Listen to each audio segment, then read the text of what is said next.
Hi, everybody. Uh, my name is Amit Deshmukh, and welcome to the startup webinar at Nmims NGSC. Uh, we got a little delayed, and thanks to the typical Bangalore traffic. Bangalore traffic, we blame for anything. Yes, absolutely. That's true, Priya. So what I'm going to do is, let me first introduce what we try and do here. Sure. At Startup Journeys. So this is our second series in our webinar where we talk about different parts of business aspects, etc. The specific topic that we've picked up for this series of our webinar is the startup journey here. And the intent is to let our audiences, and our audiences come from varied backgrounds. Sure. Someone who right from really no experience, just fresh out of school or graduation colleges, to anyone between 18-20 years of experience as well. Sure. Different parts of the country. In most cases, our audiences come from about 300 odd locations in the country today. The startup journey, and for all of you who have logged in for the first time in our series, let me tell you what the concept is. We will talk to a series of founders, CEOs of startups, understand their journeys, ask them to take us through some of the past few years where they have gone through right from their initial days to how the ideas came about to eventually where they are today. To give a sense of structure, let me take you through how we try and approach this. The way we approach this is really through the typical 6 stages of a startup's journey, which is ideation, which is how did they come up with the idea, the concept, so the initial strategy, the key milestones that they tried putting up front. How did they set out, which is called commitment in some sense, or how did they figure out that this was a great product a great product or a great service to offer. And from there on, validation of the concept, the scaling up and establishing the business. Sure. So that's what we will try and do, Priya, as well through the seminar. Okay, guys, I think I should first introduce our speaker, our guest for today. Our guest for today is Priya Krishnan. Priya, welcome, and thank you very much for being part of this. To give you a quick overview of who Priya is the founder of Klay, and we will talk about Klay and Priya's journey over the past few years. But having said this, let me give you a little background about Priya.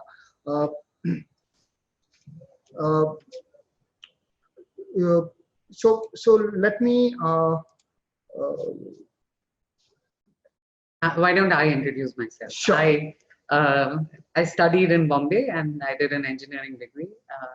Very quickly figured out that that was not what I wanted to do and did my first MBA. Worked with a couple of consulting firms, did a startup stint from 2000 through 2003. And my longest working stint was with a company called Emphasis, for whom I headed up their European business.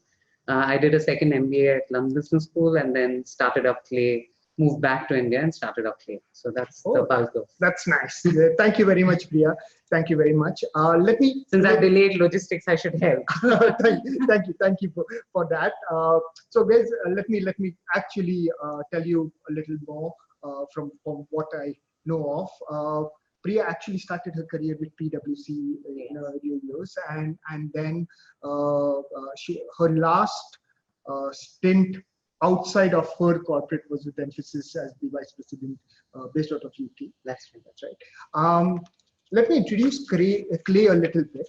Klay is basically one of India's leading childcare and schooling services provider.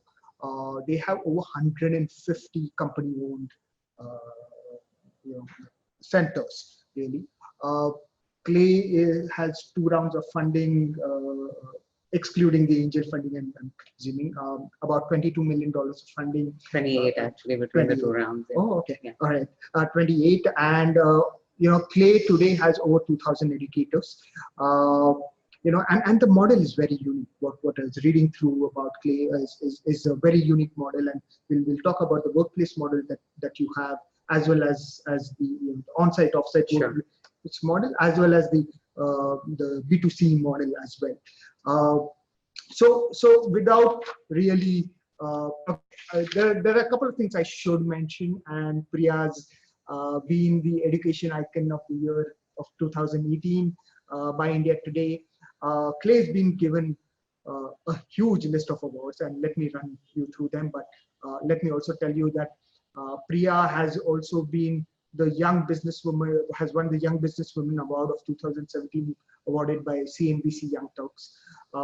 Amongst others that Klay has is among the best play school and daycare brand, the best corporate daycare brand, the best curriculum award, and that's very interesting here. I'm sorry. So let me get straight into your journey, Priya. And let's take it a little bit more from your early years. Priya, could you just talk to us about your early years, family, a little bit of where you're from, and it feels like a job interview. This is what I would ask people when I'm interviewing for a job, or rather when I'm interviewing them. Sure. So I come from an armed forces family. My dad was in the armed forces. So the early part of my life was a little bit all over India. And then in the earlier days, pilots would get seconded to Air India. So we moved to Bombay. Mm-hmm. And I did a bulk of my high school in Bombay, and then did my engineering and started my work career there. So in a sense, I call Bombay home. And that's sort of where I grew up. Okay. I picked engineering because I think, like all good South Indian families, we have one engineer and one doctor in our house. Oh, very interesting. So me being the elder one and not wanting to be a doctor, I became an engineer. Oh, okay. That's interesting. That's interesting. So which parts of India did you grow up in? All over, actually. So the last place that we were in is Gwalior, Gorakhpur during the Phulan Devi days, Delhi, Guwahati. So wow. Wherever the Air Force bases were, I think we sort of moved all around. That's nice. So let's take a little bit of your journey, from your early years into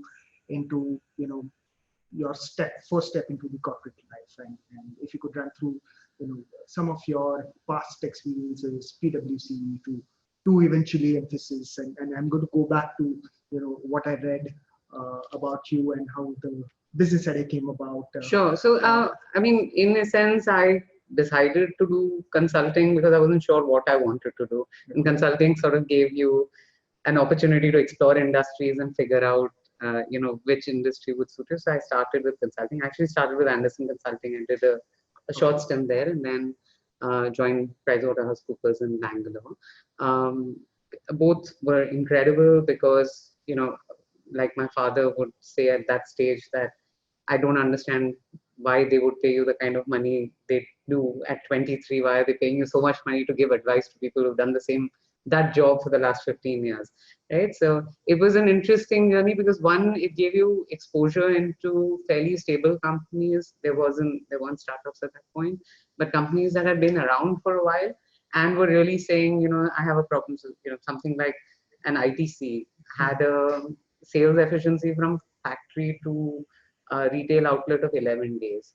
And I thought that was supremely efficient. And then you go to Unilever and they have it at 9 days. And they say, we want to optimize this, right? So that kirane ka dukan process itself, and this is pre-internet and all of that. So I think from my own standpoint, it was a great exposure. You understood a multitude of industries. You met fantastic people, all of them having a great exposure to life.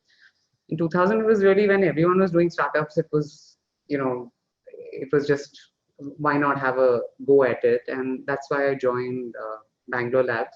Okay. And I was their first employee also in Bangalore. And in a startup, you do everything. So I Sure. moved from being consultant to sales, and I really found my calling in a sales career there. And the only thing that is probably constant in my life is every company that I work for has gotten acquired. So, Bangalore Coopers got acquired by PW, and then Bangalore Labs got acquired by this company in the US. Sorry, in Singapore. So I moved to Singapore, worked with them for a bit. But they were a product company that was trying to do services, and I just think somehow that takes a little bit of time, and then I bumped into Jerry on a flight, and then decided to join Emphasis. So I've not really, it's a very serendipitous journey. If you try to find a pattern there, it's not very good. There's not really right. in that sense. But so Emphasis, and that was a long stint from what I understand. Yeah, it was about 8 years. And how was that journey? What kind of roles did you play? What kind of geography? Maybe? So I moved to New York, and I started up in financial services sales there, moved on to head up financial services sales. And my husband used to work out of Europe. So Jerry said, do you want to move to Europe? And I said, sure, but I've just been here for a year and a half. And Emphasis didn't have a European presence at that time, though when they started off, had an equal Europe-US presence. I think through the startup phase, they sort of wound down a lot of their presence. So I moved in towards the end of 2003 and pretty much restarted their presence there. And, over the 7-8 year period, sort of opened up 7 offices across the region, and grew the business from, it was about 2 million when I inherited it, about 210 when I exited. So it was a fairly nice ride, where we were a completely inconsequential region. I think, contributing to 21-22% of the company's business over that period was interesting. Very interesting. And you worked with Jerry directly. Yeah. And so in fact, I moved back, and they were the seed. They provided the seed funding for Klay as well. So. Oh, okay. All right. That's nice. And somewhere around that time, I think you started thinking of a B-School stint as well. Yeah. So it was. So I can't explain it logically in terms of why I did it at that point in time. I had a 9-month-old child, and I decided to do a B-School stint. He was going through this whole phase of, in your early 30s, you've done quite a bit, and you suddenly realize that, is this going to be my next 10 years of my life? And, should I be doing something to redefine it? And I just thought, going back, I think that's when my true Tamgram genes came out, which was, I must go back to studying. So I went back, and I think LBS served as a really good platform for me. Overall, I think the biggest role it played was the fact that I knew at the end of it that I wanted to be an entrepreneur.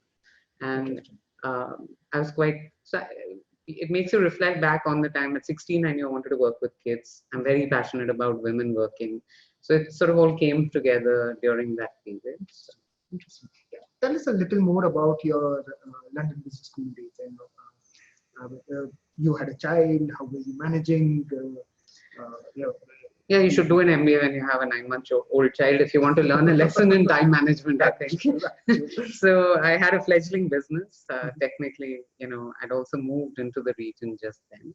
It was a year and a half. I'd just had Arjun. And while I was doing school, I think the whole notion of saying, how do you, my whole thing was, I was in my early 30s, and I had the physical and the mental ability to carry out all three.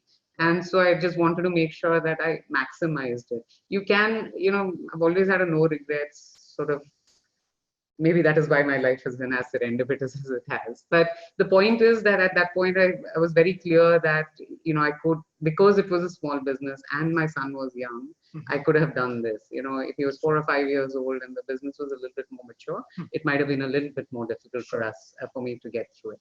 At LBS, I focused on entrepreneurship courses and wrote the plan for Klay.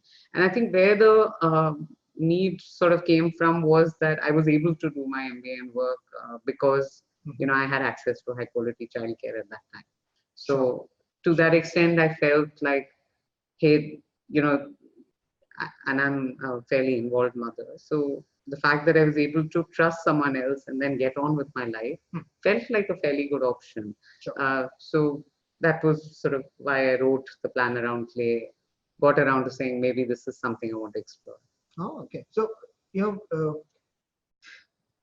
if right from being with a very large corporate or a couple of large corporates to trying to say, okay, I want to take the plunge. Were there any moments where you said? No, I didn't take the plunge immediately. So I continued working with Emphasis after I finished my MBA. I chickened out. So I wrote the plan and then I actually got funding and I then said, oh, this seems very easy and maybe you somehow write a plan and assume it's on paper. And then when, the VC fund for LBS says, okay, here's a check, take and make this into reality. I, at that point, said, I'm not 100% sure I'm ready to do it. So I actually went back and started working at Emphasis. I finished my MBA in 2007 and I was there till 2011. Okay. So the real transition point came when, Emphasis got acquired by EDS and then EDS got acquired by HP. So the EDS journey was fantastic. I think I just forgot all about the business plan. But at the back of my head, it was still lurking because, I also saw a lot of my own teams quit because they didn't have access to childcare. Okay. So, and you were like, hey, I thought about this and, it was a real solution and why didn't I get back to it? And I think I just took that call only in 2011. Oh, okay. All right. Very interesting. So when you took the plunge, Priya, how did your family react to it? Or did they always know that Priya is going to probably at one day say, okay, I want to head out on my own? And no, so different parts of the family reacted very differently, right? Mm-hmm. So my husband was incredibly supportive. He, in fact, said, don't tell anyone, make it irreversible. And he was my bouncing board through this process. And actually, the reality is we have all these repetitions of will it fail? What will happen? What happens if I, and his simple question was that even if it fails, what, I was 35 at that time. He said, what is going to be the worst case? That you'll spend 3 years and it might not be a success. Do you think people will not hire you back? Do you not think that you would get a job given you've done what you've done in the region? And somehow that sort of took away the pressure, saying, what is the downside? The downside is time. But he said, would you not be richer for the experience? And then he said, as again, socializing this with 15 people, you make it irreversible. Put in your papers. And if you don't put in your papers, you're not going to get around to doing this. Because you'll ask your mom, you'll ask your friends, you'll ask this one, and everyone will have a different point of view. Sure. And it is truly your own decision. So I think, undeniable support was what sort of made me trigger the move. But parents responded differently, saying, hey, you have a perfectly good life. Why are you doing this? You earn a ton of money. And what is wrong with you? Is this an official midlife crisis that you're going through? And the organization also says, you're on this massive growth path. You're touted to be in the leadership for the organization. Why would you consider doing this at this stage? So yeah, I think I had a varied range of reactions, but the reality was, since I made it irreversible, I just sort of said, get on with it and go. Very interesting. So I think one of the tips for people who aspire to kind of jump into entrepreneurship is probably make that irreversible, and think that once you're sure, make that. In some ways, at least commit to it. I think that whole phase of saying, I'm going to give this. The 3 things I think I did was, one was I said, I'm going to make a commitment. I said, at what point would I say it doesn't work for me? Mm-hmm. And the third thing was I wrote down why I was doing it.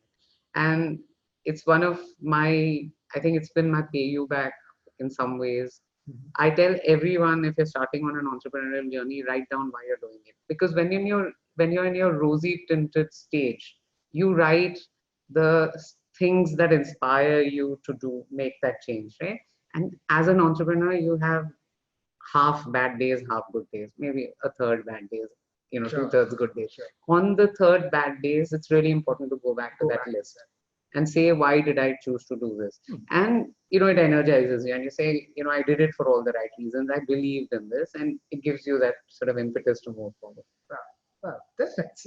So, how, how did the model of Klay happen in your mind in the early days?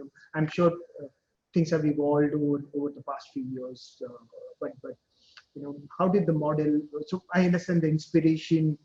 I mean, it's come from your childhood. You've been wanting to do something With children for a long time. Part of it would be your stint at LBS, where your son was around and I was able to do it. Do it. So I would assume, is there anything else in that journey that kind of propelled you, and how did Klay really happen in your mind? Is that so I think the other thing was, in my 20s, I didn't know I wanted to have a career. I would have been, I think, I say that I wanted to be a mom before I wanted to be a career woman. It's people who knew me in engineering, always, I would talk about 3 kids and a dog. And then my 30s, I wanted to have the kids and keep my job, right? And my 40s now, I want to say you can do both, sure, right? So I think it was also about saying it should, that I knew I was a saner mother because I worked. I was actually, I like my adult time. And because I'm able to take my energy out at work, I'm sure my colleagues don't necessarily, appreciate that. Reality is I go back, and I spend a lot more same time with my children. If I had all that energy at home, I would have driven them up the wall. So there are women like that, and there are fathers like that, and they need, balance of the two worlds. And it shouldn't be for a lack of a choice that they don't do. So I think that also featured in that list, that, it should not be for a lack of choice that parent makes the option to stay at home. It should be because they're choosing to do it, and not because they don't have an option, but that creates frustration. And it puts the pressure on one person financially, it puts a toll on the other person from a household standpoint, and that doesn't match for a good household either. Yeah, true. So how did Klay happen? As in, how did you start off? We just started one center. Our hypothesis was that, when urban cities, there isn't support, you don't have parental support and not credible house help, parents look for a viable third option. So we said we put out one center and see, did our hypothesis get questioned? I think multitude of our hypotheses got tested, right?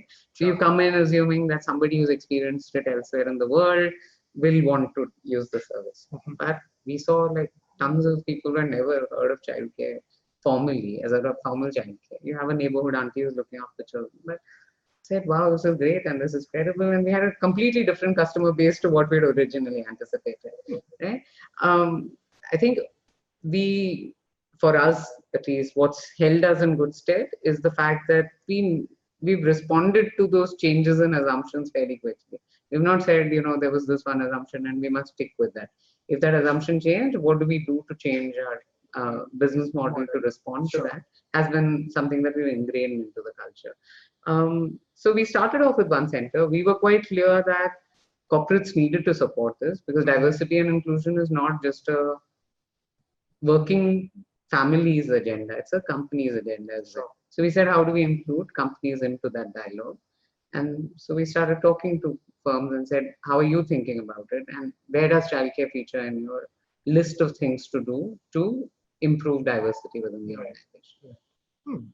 Okay. So when you started off Klay, was it self-funded or did you have some? No. I'm a very I had a set of people who backed me. I was willing to give up my job, but not put everything out there. I'm a very reluctant entrepreneur. So to that extent, I have been very measured in my early days. I also think that if there's a frugality and accountability, when you have a small amount of capital, I think you end up trying to do use it in the best optimal sort of fashion. Sure. And so that, and because I didn't raise it from family and it wasn't my own money and it was from people I respected, and I felt an accountability to, in some ways they were my mini P investors. So they held me, sure, a little bit more accountable. Also gave me a lot of business advice in terms of how to move forward. okay, okay. Can you tell us a little bit of your early days where you went in with certain assumptions about how the markets would react, and then maybe what did the markets come back to you? One of the things that I've always found entrepreneurs find difficult to do is let go of the original idea. And is there anything that you could tell us about your early days at Klay, where Yeah, so I mean, yes, it's very difficult to let go of your original idea. And you think that there is a solution that's out there, but the reality is there's a customer set who corrects that for you, right? So like I said, we went in assuming that it will be expats or returning Indians who would use the service. And okay, maybe they'll pay the price, but it was working couples who came to us, who were double income families who were really saying this is great and it's a good setup, and can I get my child here? Then the second assumption we made was that it was the household income that determined whether the child could come into Klay or not. Mm-hmm. The reality is the mom is the one, and it's not a sexist comment. In India, I think the mother takes the back seat. Now we're seeing more and more fathers sort of taking the back seat for childcare. But she was the one who was saying, can I afford it? And it wasn't a household discussion, because not that it wasn't, but we also were surprised by the fact that it was also her saying, what is the trade-off between me going back to work and choosing childcare? And that she was willing to spend as much as 60 to 70% of her income towards high quality childcare because it allowed her to be at work. The third thing was, we assumed that we would, corporates would initially not subsidize it and not understand the business case for it. Has it been an overnight journey? It hasn't, but the openness to it from some organizations also been very, very encouraging. Interesting.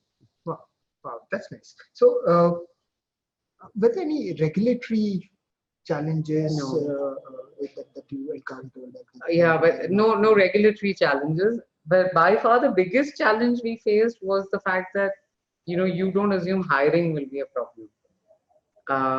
And in India, I think education is still seen as a dignified profession. Care is not seen as dignified, right? Mm-hmm. So it was almost like, but we're paying you well, and it's a 9 to 6 job, and people look at schools as it adjusts my timing to my child's timing sort of scenario. So here we're saying you're working 9 to 6, you get 2 weeks of holiday, and then they were like, but this is like a regular job. Why would I do this? I said, it's a perfectly good job. It allows you to be near children. It allows you to, partake in this big cause.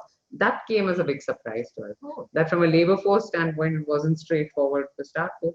We solved for it, but it was a little bit of a shock in terms of saying, why would we find people to do this? Tell us, how did you end up hiring in the initial days? You're starting off, no one probably knew of you. We would accost parents and say, are you from HR? Great. We can bring your child here and you can work with us as well. So our first set of employees are also people. I think, the fact that they were emotionally vested in their child was there. So it made an immense amount of sense. So it was literally like, oh, you're coming with a parent, join us, and your child can also come in.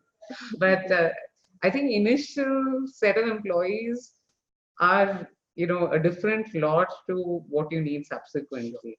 So what you start with doesn't see you through, and that lesson, I think we learned the hard way. It's very difficult to say, oh, you were there at the start of the journey, how couldn't you go? But when the next person comes along, you realize actually here's a better person for this part of the journey. Sure. And I think I've become better at accepting that now. Okay. Right, and you just assume your whole startup team should be there, and they must all stay till the IPO bell rings, but it isn't. It's not the way of life. So. That's nice, because most entrepreneurs find it difficult to scale, and the real challenge is people and it's literally horses for courses, right? So you have a phase where you need that high energy, complete high intensity, and just it's literally a jugaad culture in the beginning, right? Sure. And after that, it is, you're getting into process, but there's a degree of insurgence that's still required. Sure. And then it is, saying, how do I preserve the culture? So it's very different people for all phases. Sure, interesting. And you're today what, over 2,000? We're about 2,800 people. So. Wow. Yeah. And this is all company owned. Yeah, everyone's on our rolls. We have close to 10,000 children in the mix, close to 2,800 employees, 99% of them women. So it's wow, very interesting. So and so you'd actually be one of the largest women workforce employees for sure. Yeah, for sure in the country today. That's interesting. And so how did you start thinking of funding? Most of our audiences would want to know, how did funding come about, or how do you start preparing for that phase where probably you had to meet a few investors, maybe not, but yeah. No, of course you have to meet a lot of investors. I also think the investor you pick, it's like a marriage. Mm-hmm. So technically you have a marriage, which is the husband you got married to, and then your B relationship is a second Sure. marriage. So in some ways it is when did we start thinking of funding? I think when we saw the first signs of success, we'd gotten to about 4 centers. Mm-hmm. We realized that if you have to scale it, we need external funding. Okay. And it is, you can grow, it can be a lifestyle business, it's a dividend based business. Technically, you have 100 children a center, you service them happily, you can continue doing that, and that is one way to do it. Or the other is to say, I'm doing this well, and how do I get it to hundreds and thousands of people? I come from a scale background, and my true ability and passion lies in saying, if we're doing it for a set of people, how do we scale it and make it reach out to others? So we thought of funding 2 years into operations, 1.5 years into operations. We went, we hired a banker, and we essentially met with a range of funds. Mm-hmm. I was very clear that, we wanted someone from an education background to make us better. So I think most entrepreneurs think about funding as they pick us. I think it's an equal, you pick them, right? Because you also, as an entrepreneur, have to find, it's a very lonely journey. You have no one, right? You find on the bad days, except that piece of paper, you have nothing. So you want a bouncing board. You want a set of people across you who make you a better version of yourself, right? And that's, I think, really important. So there we were fairly selective, maybe it's arrogant, I don't know, or, almost blindsided in some ways. But we were very picky about saying, whom we wanted to work with, and it was a two-way road show. Okay. For us. So. And what were some of the challenges that you faced while fundraising? No one had scaled up in the space. Preschool, I'm saying company owned, company operated. Everyone was franchising. Right. And they're like, why aren't you franchising? It's a cheaper source of funding. I'm just looking after 6-month-old children, and I can't see how to manage quality in a franchise environment. So I think sticking to your guns on that, saying fine, maybe you don't see why we're doing it this way. We can agree to disagree on that. But it's very tempting at that stage to say, how do I doctor my plan to get that money, right? But staying the course is really critical at that stage. So I think the challenge was that we were, in some ways we are category creators. We've created the space in the market. They're like, really, is this scalable? Why would a person pick you over? And fine, you've done 5. This is too high touch. How will you hire so many people? How will you keep quality consistent? So I think all of those are, every entrepreneur has to say, how will I? How? Right. Sure. And so you got your initial set of funding, I'm assuming, and then what happened? To my mind, it's from the initial phase to the second phase of growth, which is where your norms get challenged, your processes get challenged, your methods get challenged.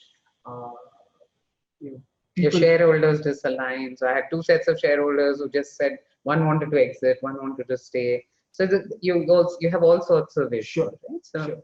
So tell us a little bit of that journey, where scale up, and what were some of the challenges and around that time. So I think, this trade-off between scale and quality and how do you balance that is the biggest struggle at that point, especially in our business, because I mean, we are a very high touch, incredibly, child is like their parents' most prized asset. So in some ways, if you mess up, it is just a hyperbolic reaction, rightly so.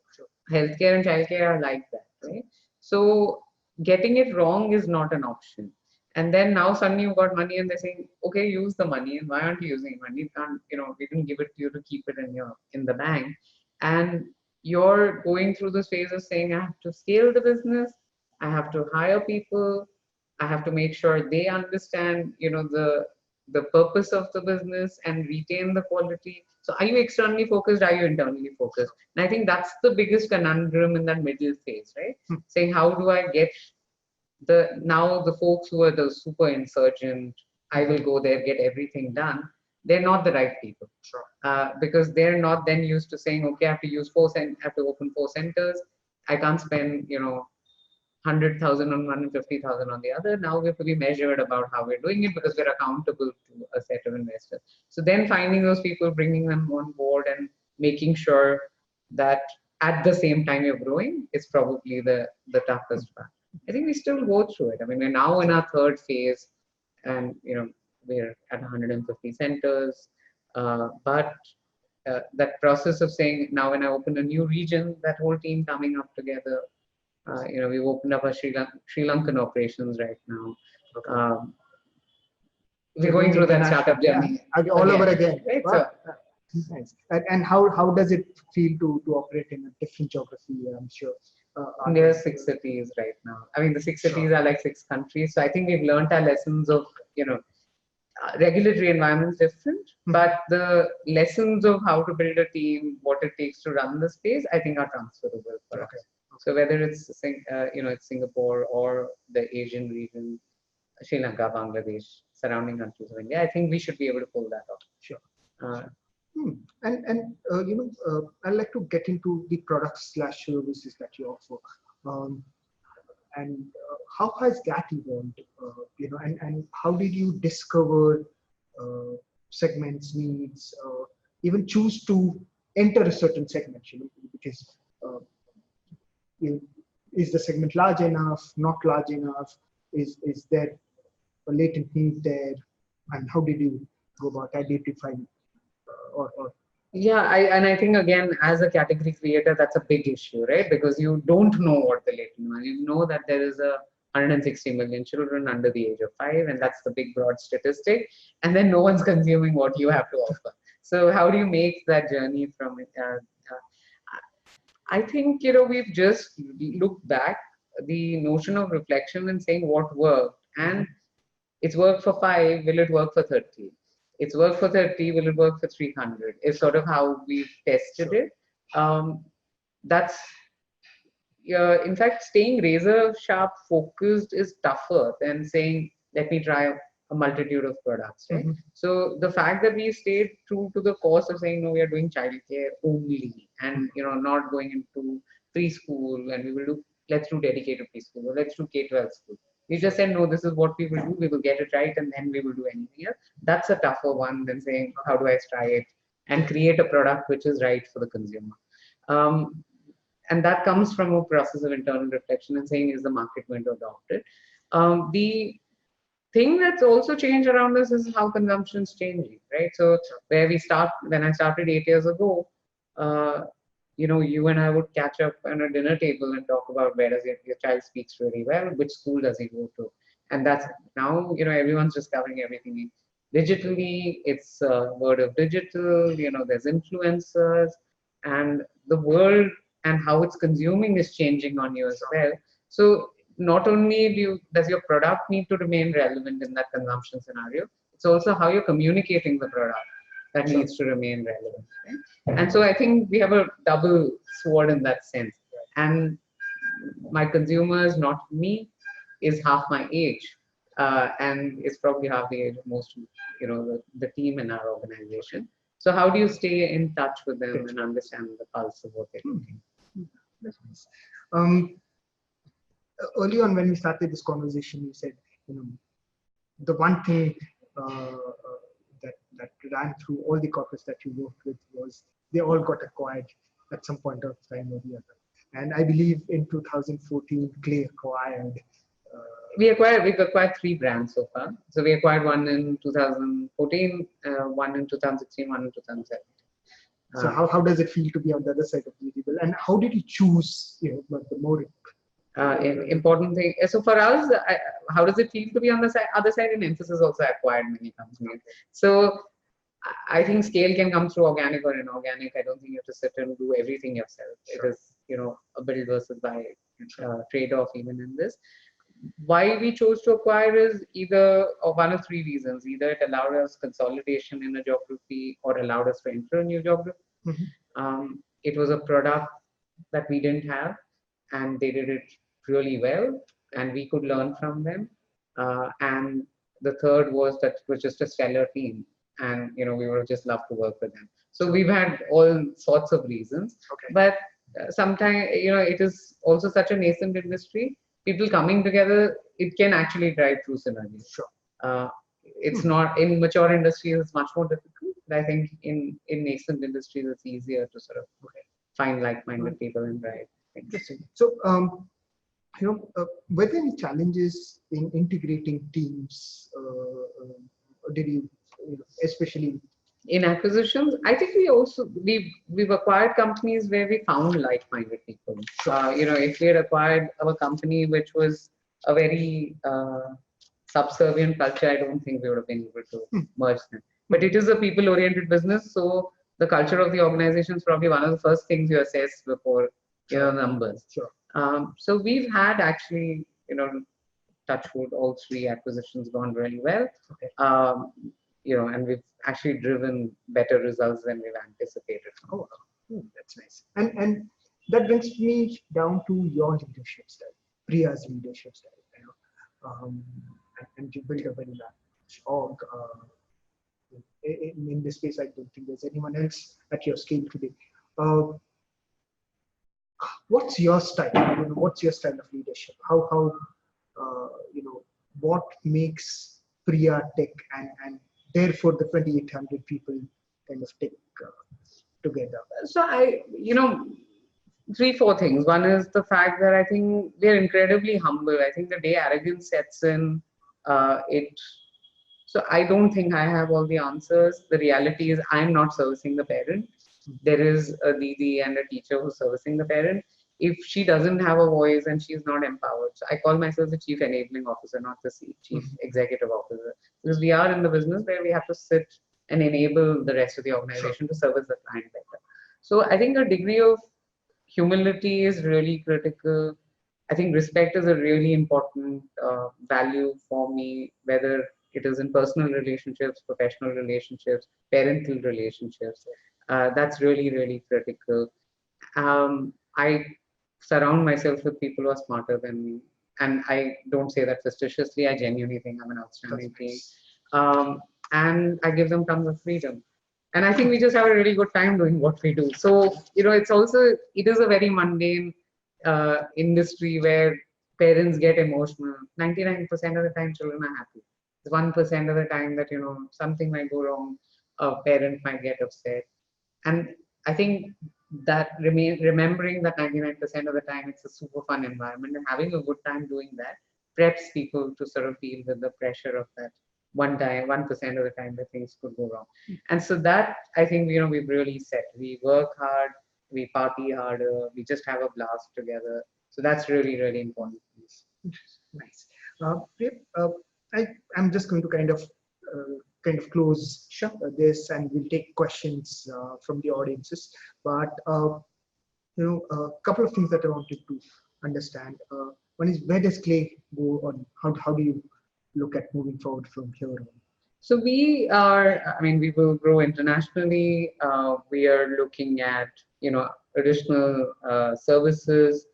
We're looking at products which are outside of our centers. So for consumption at home, in other environments. We're looking at a diversity and inclusion platform. I think we're just, at such an early stage in the industry. Like I said, there are 160 million children. Even assuming it's a million children who fall quarterly in our target audience, there are 10,000. So it's a long way. It's a long way. So I think we can, and I hope we're able to bring strength to the industry. I also, really want to make sure that there are more people who come to the industry. There are more women who go back to work as a result of that. And, overall, we're able to create a positive impact as a result of it. That's nice. Any suggestions to entrepreneurs and potentially even women entrepreneurs who thinking of taking the step forward, lunge into the entrepreneurial arena? And any suggestions of what to keep in at the back of your mind when you're taking the plunge? Anything which you think? I would say that, it sounds like you've been there and hence you're saying it. But I think the best call I took was to take the plunge. And like I said, the best advice I got, thankfully, from someone I'm married to, is the fact that, look, what is the downside? And really, as long as you're thinking about it as what is the downside, and it's 1 year out of your life, I think you're richer for the experience, right? Trust me, you're richer for the experience. Second is, I think, just, not being too wedded to your idea. The minute you're not customer centric and you're product centric, that for me is a recipe for, or at least the beginning of a journey of, things not turning out well. You came up with an idea, but if the customer is saying something different, keeping your ear out and saying my product is relevant and your need is not relevant will not stand you in good stead. So I think those are really the two things. I don't think I'm an entrepreneurial guru, but those are my lessons. Those are your lessons and valuable ones there, I'm sure. Great. Priya, I'm going to ask questions, and we are ready to take questions, guys. Okay, I'm going to take some of the questions here over the next 10 minutes, but one of the questions that we have is, what is the biggest challenge in terms of hiring for pre-primary and daycare? I think, there are people available. So there's a notion of, so our hiring criteria is, one, do you truly love children? Mm-hmm. And the second is, are you a teacher or are you a facilitator? I think that those are the two things, right? How married are you to your teaching style, and do you truly love children? And that's what we try and assess. Actually, just a simple thing is, like, if we ask 100 people to color a mountain, 98 people color it brown. So only 2 people will say that, a child colored it pink, and I will ask why. So that is really important, that they are willing to learn as well. And the second is that, that they genuinely like being around children. So. Interesting. Okay, well, I'm just going to read up a few of the questions that we have here. Any advice on what mistakes not to do or repeat? Okay, we'll need one more webinar for that. Yeah, but yeah. So is there any, to my mind, one of the things that one could do is, learn from your mistakes, obviously. I mean, listen to your customer, consumer, and then kind of, don't, as you said earlier, don't get married to your idea. Listen to what the consumer says, and then see if that makes sense, really. Okay. But things that we've done wrong, I think, we could have started our whole corporate business slightly earlier. We could have probably looked at creating an industry consortium. And even when the maternity bill was going on, us being more plugged actively into how they were thinking about it. Subsequently, we've been more actively plugged. And, our attempt to try and bring what is a very nascent industry together when you're a young company, everyone is a young company, then trying to form an industry body in something that's going to get regulated is tough, but very critical. Sure. So I think, that would be probably one of the things that we would want to drive, to try and get the industry together to work more collaboratively. Oh, okay. All right. I'm going to take one more question here. And this is a question that we got quite a few times even the last time on is, people say I don't come from a great B school background or a large engineering background. Do I have a chance to raise funds? How do I go about it? I think it's changed so much now.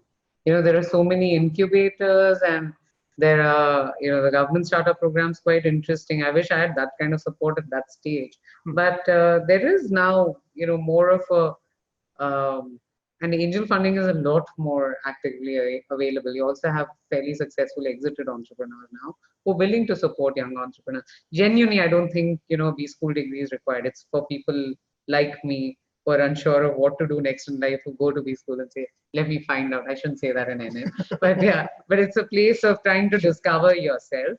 But I don't think necessarily, you need a B school degree to launch a business or an engineering degree. I think what you need is you've identified a need and you have a great product. And then I think you can find an ecosystem that will support you more so now in India.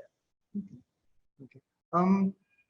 One here question is, what things to be taken care of before starting any business? Is there anything that in our business, I mean, in our space, or let's say in general,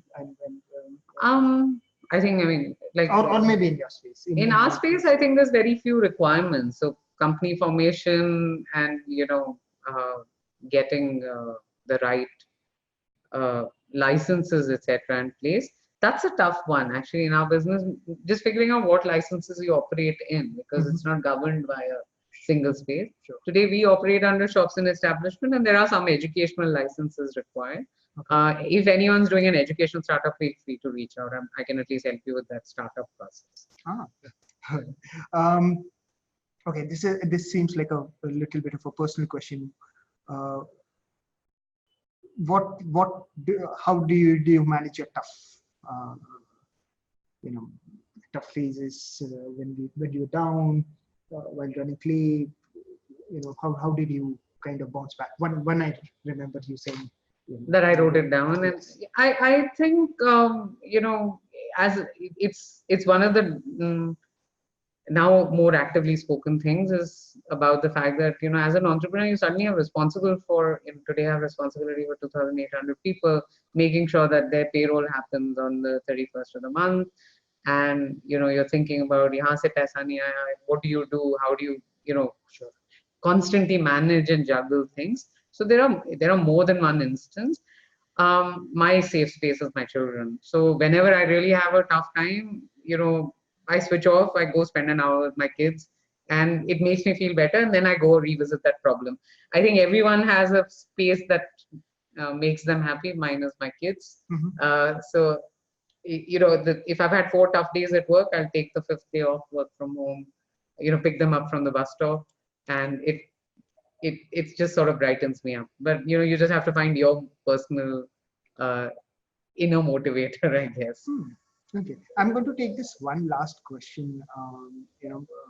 And this is a question about how do you what do you see as a potential market for childcare in the 4 to 10 years segment, and maybe even in the sports arena? Do you think there are opportunities in that space? So for us, I think our approach is to say that till most children up to the age of 8, you don't have a clear sort of demonstrable, unless the child's a prodigy in music or in math or anything like that. The whole point is to try and expose them to something. Our solution is for working parents. We haven't gotten into specialized lines of business yet, but our special education needs space is really the first time we're attempting that, saying there is a special requirement for that parent body, and how do we provide that under one roof? There's enough of demand for sporting. I'd love to do something in sports. Okay. Actually, Great. All right.